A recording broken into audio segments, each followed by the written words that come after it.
mode.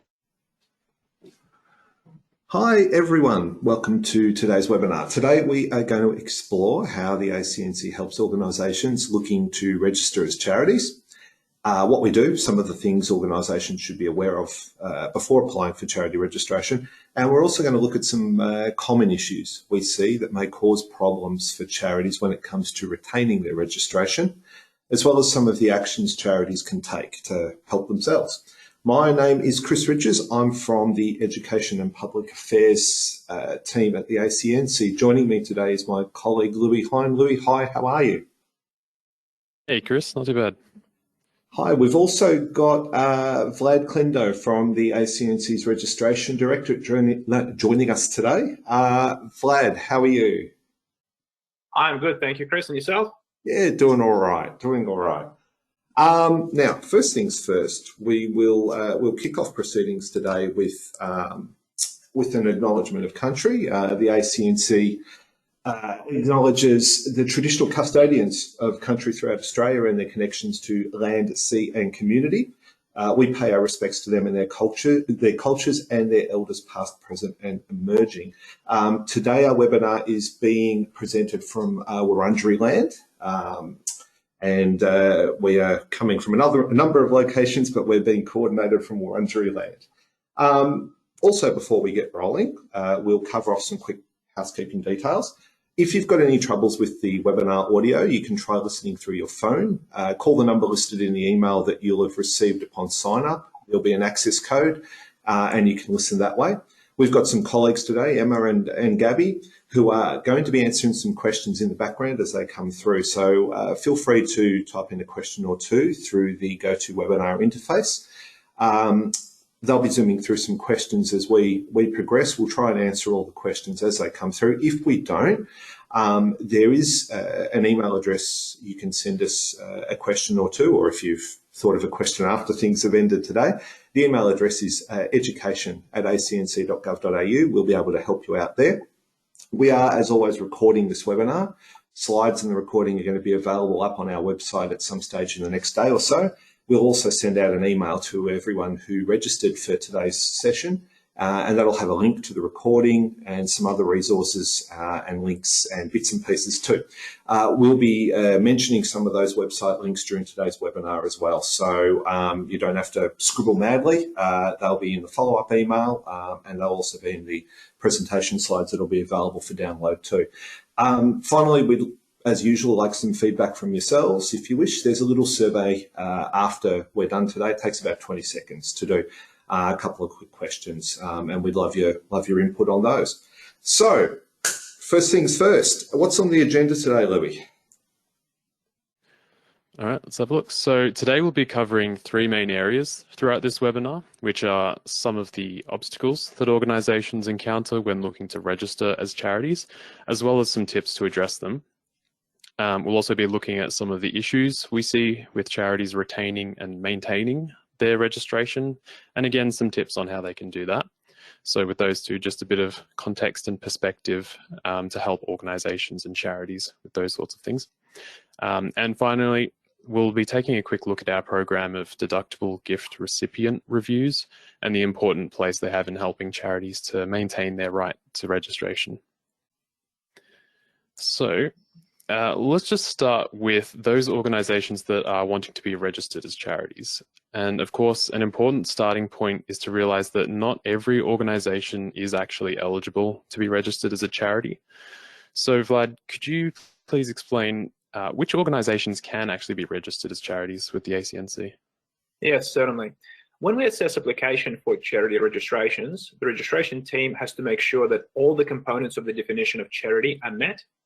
We also have to make sure that the organisation applying to be registered as a charity has an active Australian business number, or ABN, and complies with the ACNC governance standards and external conduct standards.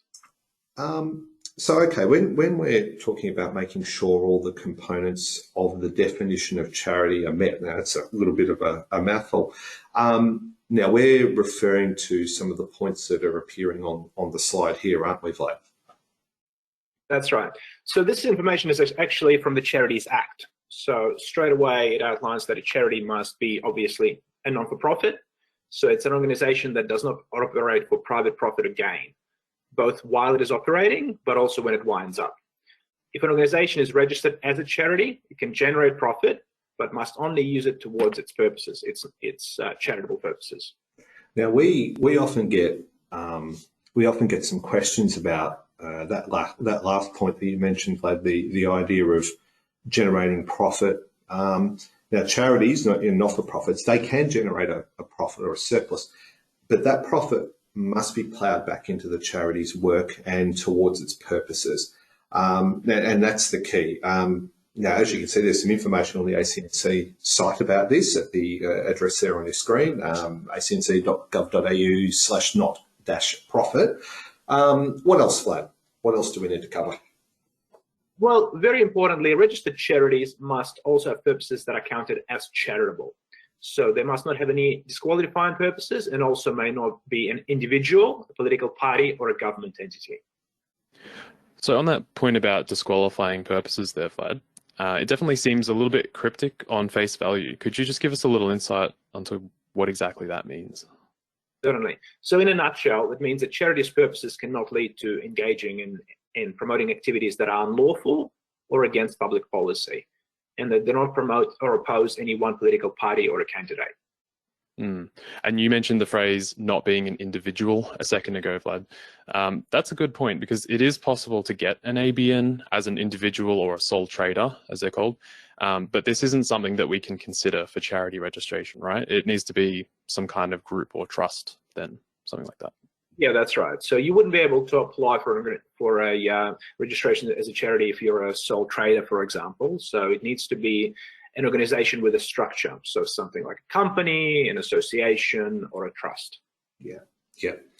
All right. Now, with that little bit of context and that little bit of background on who can be registered as a charity, we're going to look at a couple of, as we've named them here, registration roadblocks. Now, on these elements that might slow registrations down or provide a bit of a roadblock, the first one is proving not-for-profit status. Now, that's obviously one that is quite important, but also one that you come across quite a bit there in registration, isn't it, Vlad? Yeah, definitely. So when an organization applies for a charity registration and appears to operate as a non-for-profit, but if it doesn't have appropriate clauses in their governing documents, that can be an issue with the application. Okay, so what are these appropriate clauses that you mentioned? All right, so what we're talking about here, they're what's called a non-for-profit clause and a winding up clause. So a charity's non-for-profit clause is a section in its governing document which explicitly states that any money the organization brings in will be applied only towards its purposes.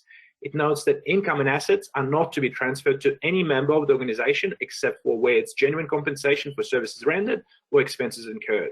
So for example, a charity cannot distribute dividends to its members the way a for-profit business can do to its shareholders. Okay, yeah, that makes perfect sense. So what about the wind-up clause? What's the difference there? All right, so winding up clause operates when basically it lays out what the charity does pardon me, I'll start again. The winding up clause lays out what the charity does when it wants to wind up or dissolve. So an important part of being a non-for-profit is that when you raise funds for a specific purpose, you don't just keep it for personal benefit when everything is over. So those funds still need to be used properly. That is, the charity must transfer any surplus assets after paying out any debts to another charity with similar purposes. Of course, for any prospective applicants watching today or listening today, we'd recommend reviewing the organization's governing document prior to applying for registration. Some organizations may require a long approval process or one that involves a special general meeting to amend their governing documents. So ensuring these clauses are inserted into your organization's governing documents prior to it applying for charity registration may result in a speedy registration process. And now that's a great reminder too about putting these clauses into an organisation's governing document. Again, we've got a link to the website here. We have templates on the ACNC website as well for not-for-profit clauses and winding up, or as it's sometimes called the dissolution clause.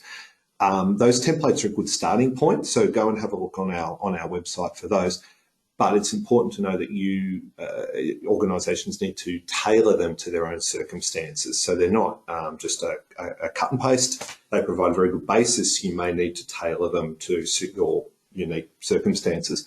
Vlad, we also touched on the requirement to have a charitable purpose to be registered as a charity. Now, that sort of sounds straightforward, but it's relatively essential. What is a charitable purpose? And are you able to sort of talk us through what, I guess, the registration team might need to consider?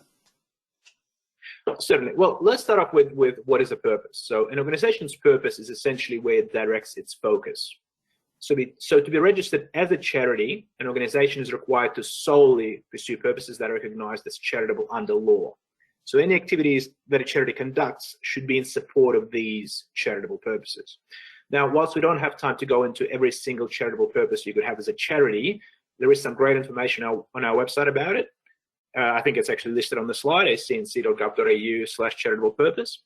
Some common examples of charitable purposes are advancing education or advancing health. When we assess an applicant's purposes, we consider its governing document, and particularly its objects clause that outlines what its main goals are. We consider the activities it runs and any other relevant information. So, for example, what is shown on its website, social media, or annual reports. Okay, so how would it work then if you were to look at the purposes an organization puts forward in its application and you find that they don't seem to match the activities it runs or the information that they put up on their website? That's a great question. Look, at the end of the day, we need to conduct a holistic analysis. So if an applicant provides information to us that refers to charitable purposes, but in the public space, so on its website or social media, etc., it demonstrates possible non-charitable purposes, then it would naturally require more in-depth analysis. So prior to registration application, an organization should double-check any information it puts out in the public space to make sure that it's consistent with its stated charitable purposes. Perfect, of course. And another issue that crops up that can delay charity registration applications is linked to the governing documents. Yeah, it's definitely very important. So sometimes we receive applications without a governing document or with a governing document that covers an entirely different legal structure. So for example, a company using a governing document for an unincorporated association. So unless the applicant provides the correct governing document, we won't be able to proceed with the registration application. It's really worthwhile ensuring you understand what structure your organization has and whether the governing documents you use match that. You should ensure your governing document has a clear statement of objects, as this details what the organization is set up to do. Perfect. That's really important. And you can see a little more detail about what type of document you should be using based on your organization structure on our website. You can go there at acnc.gov.au/governing document. And just rounding back to charitable purposes, there are, of course, purposes that may be great for your community, but which aren't necessarily charitable. That's right. So any purposes not in line with the recognized charitable purposes we pointed to a moment ago, they're not charitable. So just for clarity, you can get a glimpse of these charitable purposes at the link on the screen. So acnc.gov.au/charitable purpose. We see this sometimes with organizations like, say, social clubs or sporting clubs and even some professional associations. These might be great for what they do, but because they may pursue purposes that are not recognized as charitable under law, they're not entitled to charity registration. Okay, now, yeah, that's some pretty useful information there to address some of the common issues we see that can hold up some charity registration applications. Vlad, are there any other areas that you would recommend prospective charities focus on when they're looking towards applying? Well, first and foremost, I definitely recommend clearly explaining in the application who the organization is set up to benefit. Would also recommend making sure that it's clear that an organization is not pursuing any purposes that may be disqualifying, such as what we discussed earlier, promoting a political candidate. I would also recommend reviewing your internal operations to ensure that they comply with the ACNC governance standards, particularly being accountable to members and having good conflict of interest process in place. Now, there's more information about the governance standards. That's at acnc.gov.au/governance standards. Of course, we mentioned on the screen here the need to comply with external conduct standards. Now, these standards are specifically for charities that have operations outside Australia, and we'll revisit both of these sets of standards in a second when we chat about retaining charity registration. What else is there, Vlad? So when submitting applications, the applicants should ensure that they provide the details of all the responsible people. So that means directors, committee members, or board members in the online form. And the number of people that are put down should be matching the requirements of their governing documents, right? Further, it's very important to have an active ABN, as we want to be able to register an organisation at a date prior to the ABN being registered. And again, we've got another link here, acnc.gov.au/responsible people. We're going to go to the next section, which we're going to be looking at the obstacles to retaining charity registration. Louis. Okay, perfect. So we have covered some of those obstacles to actually getting charity registration. But what about those things that can cause issues when you're looking to actually just maintain your registration, so you don't get, revoked from the register or anything like that? First up, a pretty handy resource from the ACNC website, again here, is just acnc.gov.au/maintain registration. A lot of useful resources there. This guidance provides a comprehensive rundown on the things a charity needs to do to maintain its registration with the ACNC. It is worth just highlighting the basic key information on this page to firstly gain and then retain its entitlement to registration. A charity has some basic obligations. In short, for a charity to continue to be a charity, it must remain not-for-profit and have a charitable purpose, which is for the public benefit. It must comply with the governance standards and, if applicable, the external conduct standards that we mentioned if you're operating outside of Australia. You need to have an Australian business number that's active and not be involved in any terrorist or other criminal activity. So pretty important one there. A charity must also make sure it continues to work towards the purposes for which it has been registered. We talked about charitable purposes earlier on and mentioned examples like advancing health or advancing education. And this leads us on to one of the more common issues we see in charities retaining their registration. Yeah, so when we register charities, we register them with specific charity subtypes. So these reflect their purposes or their work, and that's actually one of the requirements of what a charity is for it to have a charitable purpose. But look, in time, sometimes the charity's purposes may change a little. Its focus may change towards another purpose. Sometimes we call it a mission drift. It can be quite common. And look, it is common. We do see that quite a bit. But how does mission drift impact on a charity's ability to stay registered? Okay, so essentially, if an organization is set up to pursue a charitable purpose, and with time it shifts its focus, then it may end up, obviously, with a different purpose, right? Now, that different purpose might be another charitable purpose, which we've talked about just before, but also we can have a mission drift where a charity drift towards a non-charitable purpose. So, for example, a charity might be registered with ACNC, let's say with the charitable purpose of advancing culture.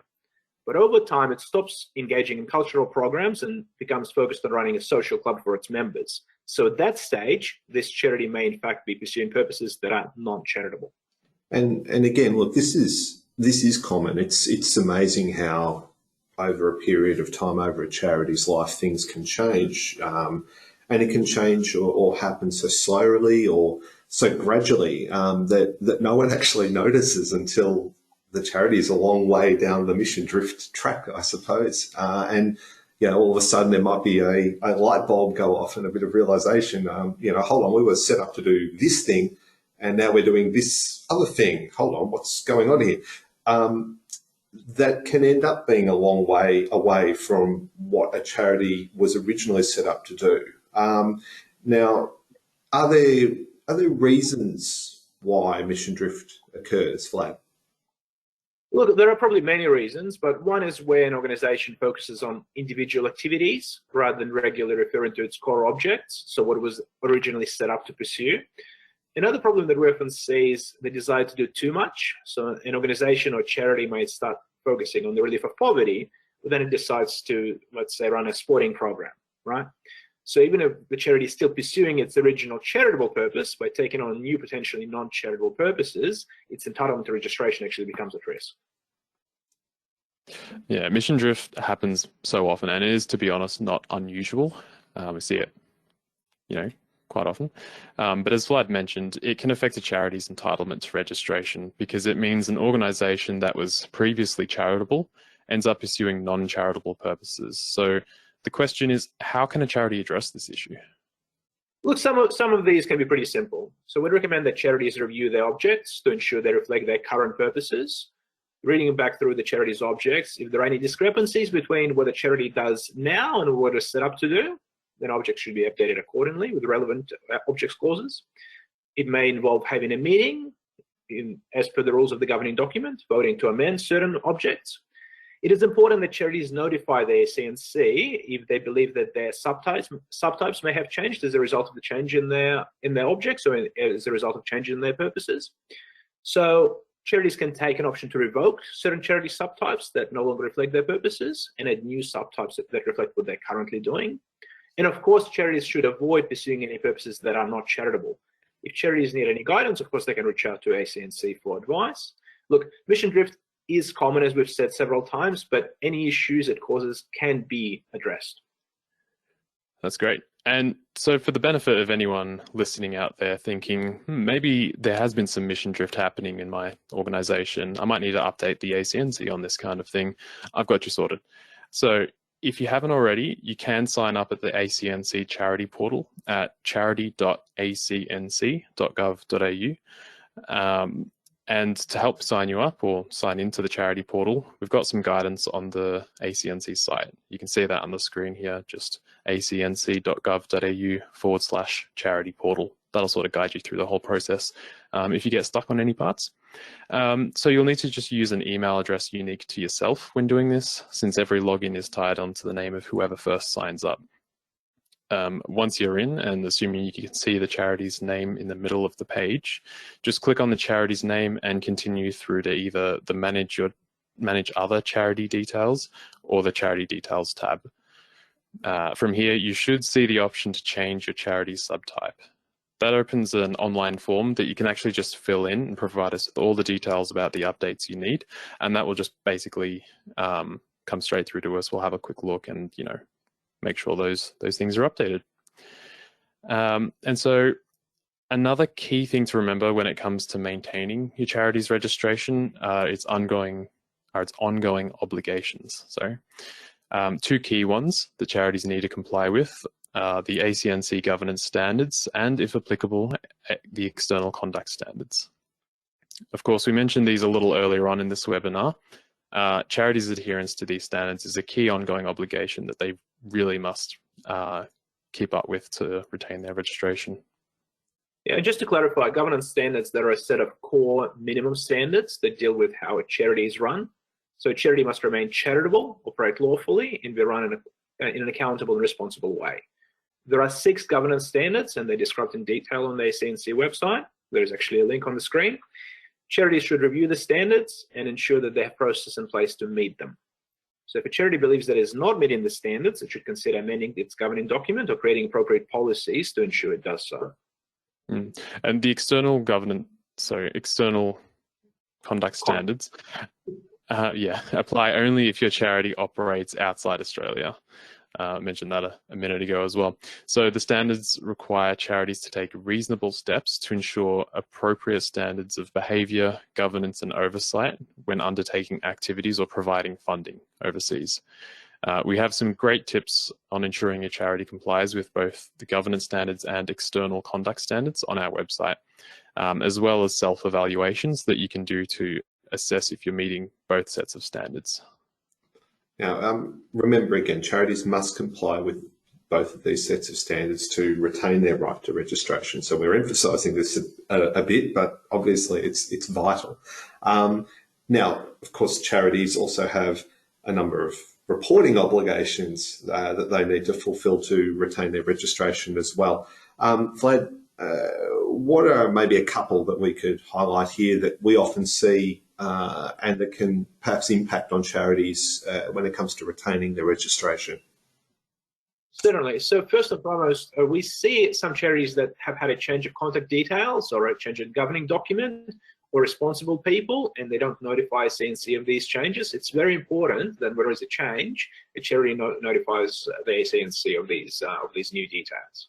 Yeah, and as you can see, we've got them there: governing document, responsible people, and the address for service, which is the prime sort of contact details that we use to get in touch with the charity.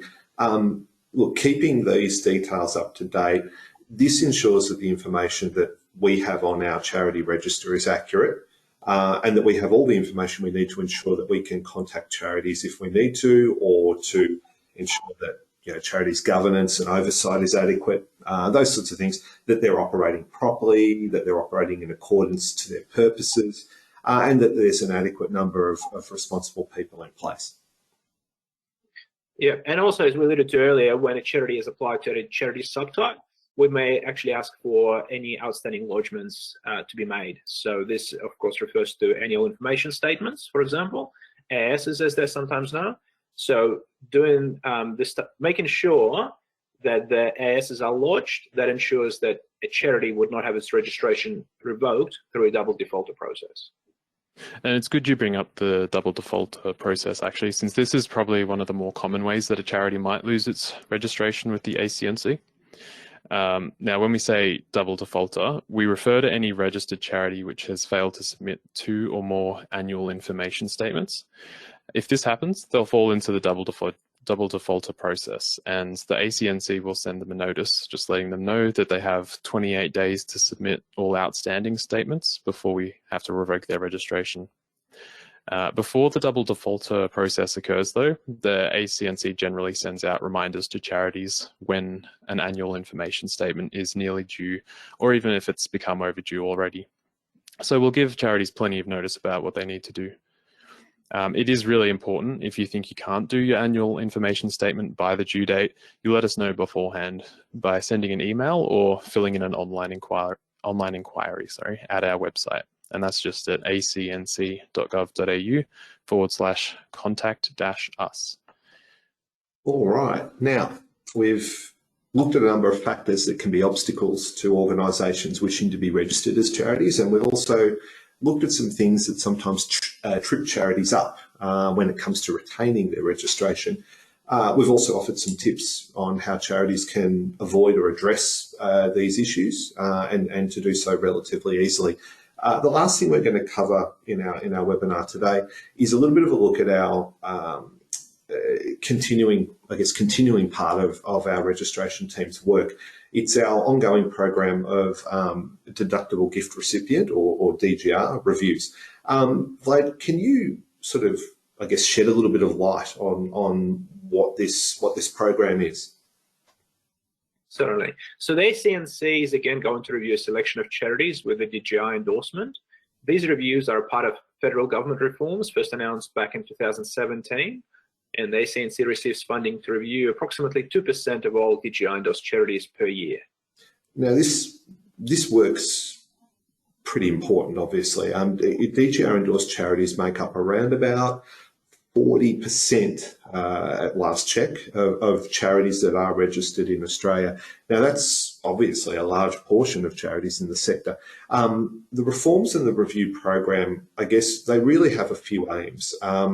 The main ones here, and we'll just run through them. The first one is to ensure that tax concessions are provided only to eligible charities. There's another aim of, increasing donor confidence when it comes to knowing that their donations will be applied to a charitable purpose. It helps protect the integrity of the ACNC charity register, as well as obviously the information on the register, and given the amount of visits and the amount of people searching on the register, it's very important that the information there is correct, is up to date, and is accurate. And the last point there is encouraging charities to, every so often, self-assess their entitlement to registration. And that last point, the encouragement of charities to self-assess, that's sort of a pretty key part of this review process, isn't it, Vlad? Definitely. Look, these reviews are part of a broader efforts to help charities evaluate, to look critically at what they're doing and the aspects of their work that have an impact on their entitlement to registration. So it also aims to encourage charities to ensure that they're staying true to their stated purpose and charity subtypes. Now, see, we're sort of returning to that idea of mission drift a bit here as well, aren't we? Definitely. Look, again, we see that mission drift can occur in long-established charities and can occur over time and gradually. As we mentioned earlier, it happens charities might need to self-assess or self-examine and consider making administrative and governance changes to ensure their purposes and activities align. And in talking about mission drift, is it fair to say that the charities that are among those that could be selected as part of this DGR review are more likely to be older charities? Yeah, but let me backtrack a little bit. So in 2021 and 2022, all charities selected as part of the reviews were public benevolent institutions, or PBIs. So for the review that will occur in 2023, the review scope has been broadened to include other DGR types in addition to PBIs. And so, as well as being DGR, other criteria for the 2023 review will be that organizations were originally registered as a charity prior to a CNC establishment. So that was on December the 3rd, 2012. So going back to your question, they will, in the current batch, all of them will be older. So they'll be essentially all the charities that have been established prior to, or registered rather, prior to a CNC establishment. So another requirement for the charities that we're selecting is that the charity is not regulated by ORIC, so the Office of the Registrar of Indigenous Corporations. This is due to already significant reporting burden that ORIC registered organizations have. What is really important here is that if a charity is selected for review, it's absolutely no reflection or indication that there is anything amiss. It doesn't mean there's something wrong with the charity's entitlement to registration. And it is just more simply that the charity meets the selection criteria for this review, isn't it? That's right. So what's important is that reviews allow the ACNC to work with charities on any issues that might come to light. So as we've seen throughout the webinar, many of these issues can be addressed simply and quickly, and the ACNC's aim is to work with the charities and help them take action so they can retain their registration. So we're really here just to help if the review uncovers any issues. We will work with charities to try to resolve any issues we find and to find a way forward. To help them retain their registration and DGR endorsement, this is kind of our main aim. Definitely. Look, it may mean that we work with a charity to help them simply update their details. So this could include providing an up-to-date governing document or details of responsible people. It might even see us looking at addressing issues that might have been caused by the mission drift. Where we can, we will provide education and guidance to help charities address any concerns or queries we have, and also to support them if they need to take action. Yeah, when the time comes, we'll be in touch with the charities about these reviews wherever it's relevant, and our communications with them will be really clear and really helpful as well.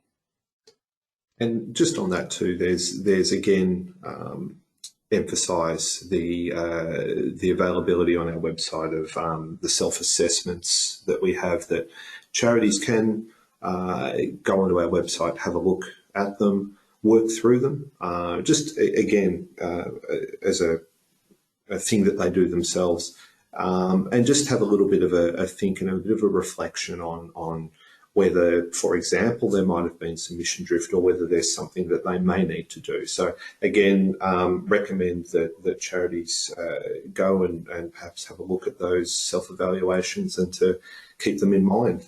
Now, we've gone through a bit today. We'll have sum up a little bit as well in 3 or 4 quick points, just as some things to remember. The first one here, and we talked about what the initial requirements are when you're looking to get registered as a charity with the ACNC, such as being, a not-for-profit, having charitable purposes, and not being an individual or sole trader. So again, remember those ones. We've also, again, touched on the roadblocks that some prospective charities might face. So that includes having the right clauses in their governing document to begin with. We also discussed the need to be clear about who you as an organisation helps, as well as some of the ways that your charity meets the governance standards and the external conduct standards. Charities also should make sure they provide details of all responsible people when applying to register. Third one, to maintain charity registration, charities need to be mindful of ongoing obligations. Now, they might be notifying the ACNC of any changes to their details, especially to charity subtype, and making sure they complete their annual information statement. The last one there, Just again, as a bit of a reminder, the deductible gift recipient reviews that are occurring. Just remember that our program, what it's aiming to do, and who we're going to be looking at reviewing. Our aim is to help charities with DGR addressing the issues that might come up, but also to ensure that details are, they're up to date, and to support them to help them out if they need to take any action. So that's some things to remember and to take with you as we wander onwards. What are we about? 35 minutes in. We've probably got time for a quick question. We've had some questions come through both before and during the session here. Thanks again to Emma and to Gabby for responding to questions in the background. One question, and I might put this out there for you to maybe discuss, Vlad. How can a charity avoid being sort of seen or perceived as one that benefits an individual? Sorry, and I shouldn't say charity, I should say organisation. Benefits an individual rather than one that benefits the public. How can an organisation avoid that perception?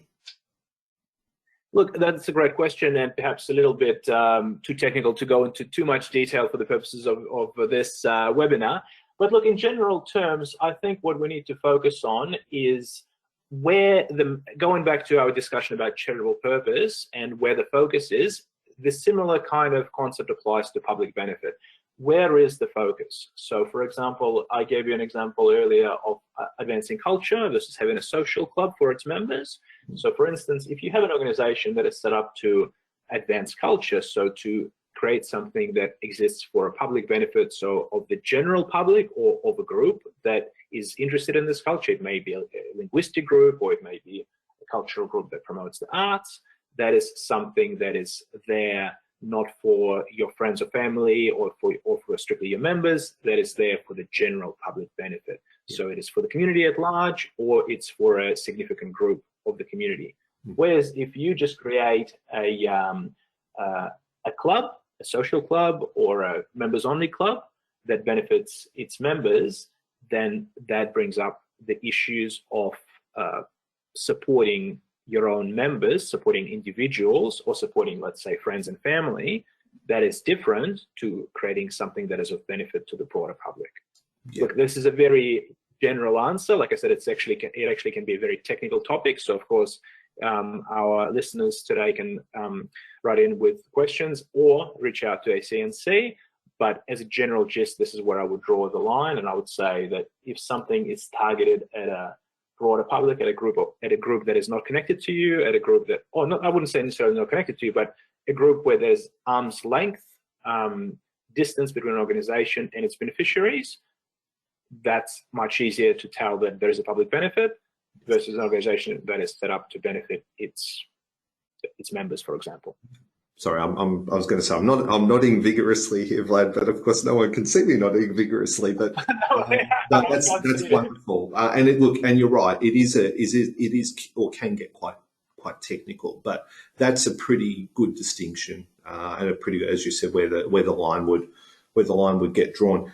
We did have one more, and I'm mindful of the time.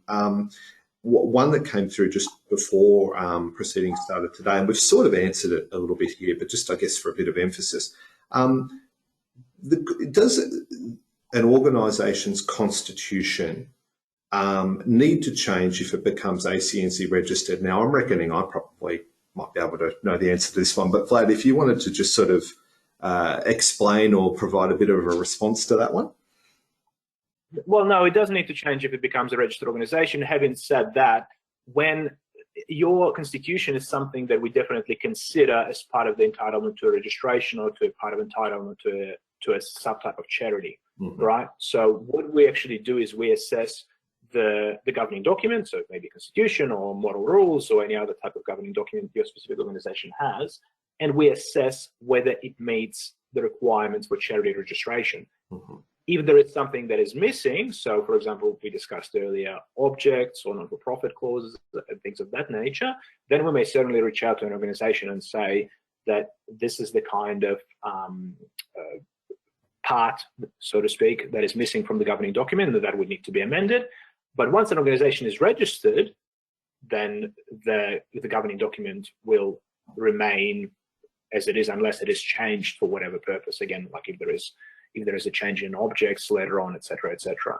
There's certainly, if an organization already has a governing document that meets our requirements, so it has the not-for-profit and wind-up clauses, it meets the governance standards, it has the objects that are solely charitable, etc., etc., then we certainly wouldn't reach out and ask an organization to change its governing document for no reason. It's only specifically when there is something that's missing. Yeah, definitely.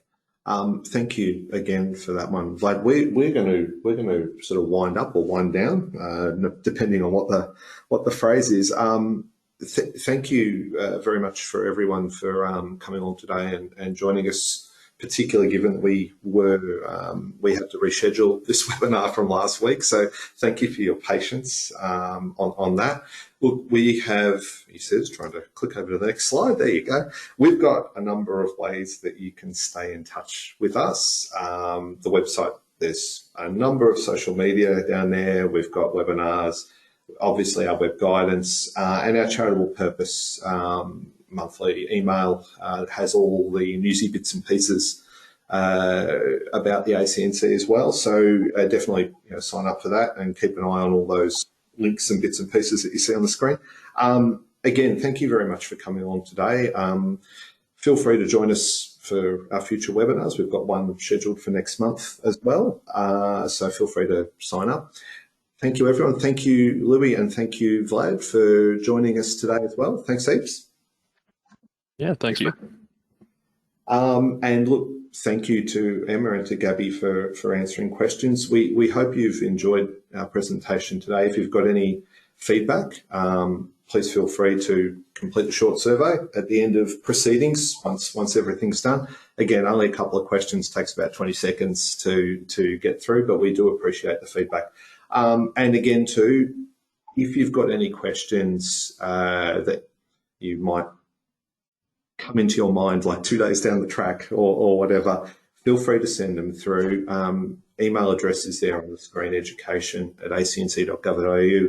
We will endeavour to get back in touch with some responses as quickly as we can if a question does find its way through there. Thanks again. We look forward to you joining us or us joining you again very soon. Have a great day. See you later, everyone. See you.